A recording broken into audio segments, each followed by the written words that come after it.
বিসমিল্লাহির রহমানির রহিম। হে সমস্ত জগতবাসী, আজ আমি শামীম আলী আপনাদের সামনে যে আলোচনাটি নিয়ে হাজির হলাম সেটি হলো, অবশ্যই খেয়াল করে শুনবেন, অবশ্যই আমাদের উপকার হবে ইহকাল ও পরকালের। সূরা আরাফ, সূরা আরাফ থেকে সূরা আরাফ এর আমল ও ফজিলত থেকে কথাগুলো বলা হবে। সেটি হলো, দেখুন, নিয়মিতভাবে সূরা আরাফ তিলাওয়াত করলে কিয়ামতের দিন হযরত আদম আলাইহিস সালামের সাথে আপনার সাক্ষাৎ হবে, হাসর নাসর হবে। সুবহানাল্লাহ, আলহামদুলিল্লাহ। যদি কেউ এই পৃথিবীতে থেকে এবং মৃত্যুর পরে দেখা যায় যে আদম আলাইহিস সালামের সাথে তার সাক্ষাৎ হয়, এবং আদম আলাইহিস সালাম কি আল্লাহর কাছে তিনি কে?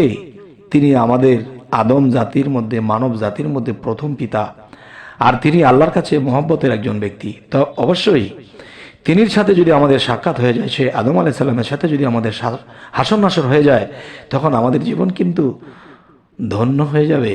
তবে যাই হোক, সমস্ত জগতবাসী, আজকের যে আলোচনা আরেকটু বলবো সেটি হলো, দেখুন, যে কোনো শাসনকর্তা বা কোনো পদস্থ ব্যক্তির মনে কোনো প্রকার ভয়ের উদ্রেক হলে অথবা কোনো বদমেজাজি শাসনকর্তা বা অফিসারের সম্মুখীন হতে হলে 3 বার এই সূরা পাঠ করে উপস্থিত হলে আল্লাহ চাহেতো মনের ভয় দূর হয়ে এবং অফিসার তার প্রতি সদয় হয়ে যাবে। সুবহানাল্লাহ। আর সেই সূরাটি হলো সূরা আরাফ। সূরা আরাফ এর আমল ও ফজিলত থেকে কথাটা আমি আবার বলছি, একটু লক্ষ্য করে শুনবেন অবশ্যই। কোনো শাসনকর্তা বা কোনো পদস্থ ব্যক্তির মনে কোনো প্রকার ভয়ের উদ্রেক হলে অথবা কোনো বদমেজাজি শাসনকর্তা বা অফিসারের সম্মুখীন হতে হলে 3 বার এ সূরা পাঠ করে উপস্থিত হলে আল্লাহ চাহেতো মনের ভয় দূর হয়ে যাবে, মনের ভয় তো দূর হয়ে যাবে এবং অফিসার তার প্রতি সদয় হয়ে যাবে। সুবহানাল্লাহ, আলহামদুলিল্লাহ। আচ্ছা, তো এবার আসবো সূরা আনফাল। সূরা আনফাল থেকে যে কথাটি বলবো, যে সূরা আনফাল এর আমল ও ফজিলত থেকে, যে আল্লাহ এর মধ্যে কি কি ফজিলত, কি কি নিয়ামত আমাদের জন্য রেখেছেন। রাসূলুল্লাহ সাল্লাল্লাহু আলাইহি ওয়াসাল্লাম বলেছেন, কোনো ব্যক্তি নিয়মিতভাবে সূরা আনফাল তিলাওয়াত করলে সে মুনাফিকি হতে মুক্ত হয়ে যাবে। আচ্ছা, রাসূলুল্লাহ সাল্লাল্লাহু আলাইহি ওয়াসাল্লাম কিয়ামত দিবসে তার জন্য সাক্ষ্য দান করবেন। আচ্ছা, রাসূলুল্লাহ সাল্লাল্লাহু আলাইহি ওয়াসাল্লাম যদি আমাদেরকে সাক্ষ্য দান করে, তাহলে আমাদের জীবনে আর কি লাগে? আর কিছুই লাগে না। এই জন্য কথাটি আমি আরেকবার বলছি, সেটি হলো, দেখুন, সূরা আনফাল এর আমল ও ফজিলত।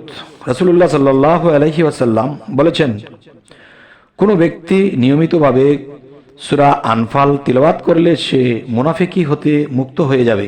আচ্ছা, রাসূলুল্লাহ সাল্লাল্লাহু আলাইহি ওয়াসাল্লাম কিয়ামত দিবসে তার জন্য সাক্ষ্য দান করবেন। সুবহানাল্লাহ। কোনো নির্দোষ ব্যক্তি ঘটনাক্রমে বন্দী হলে সর্বদা এ সূরা তিলাওয়াত করতে থাকলে আল্লাহ চাহেতো কর্তৃপক্ষ তার প্রতি সদয় হবেন এবং সে বন্দী দশা থেকে মুক্ত লাভ করবেন। সুবহানাল্লাহ। আবার বলছি, সূরা আনফাল এর আমল ও ফজিলত, এটির আরো একটি গুণ ক্ষমতা আল্লাহ রেখেছেন। কোনো নির্দোষ ব্যক্তি ঘটনাক্রমে বন্দী হলে সর্বদা এ সূরা তেলাওয়াত করলে বা তেলাওয়াত করতে থাকলে আল্লাহ চাহেতো কর্তৃপক্ষ তার প্রতি সদয় হবেন এবং সে বন্দী দশা হতে মুক্ত লাভ করবেন। সুবহানাল্লাহ। হে সমস্ত জগতবাসী, আজকের এই আলোচনা এরকম লোকের জন্যই প্রযোজ্য যারা এরকম বিপদগ্রস্ত হবেন বা হয়েছেন বা ভবিষ্যতে হতে পারেন। এই জিনিসগুলো মনে রাখবেন, ইনশাআল্লাহ আমাদের ইহকালে যদি উপকৃত হই, তাহলে পরকালের জন্য আল্লাহকে ডাকতে পারবো। আর বিপদগ্রস্ত হয়ে থাকলে আল্লাহকেও ডাকা হয় না। তাই বলবো কি, হে সমস্ত জগতবাসী, আমাদের এই চ্যানেলটি যদি আপনাদের ভালো লাগে তো অবশ্যই সাবস্ক্রাইব করে নেবেন এবং পরবর্তীতে যেন ভালো আলোচনা এনে দিতে পারি। সকলেই ভালো থাকবেন। আল্লাহ হাফিজ।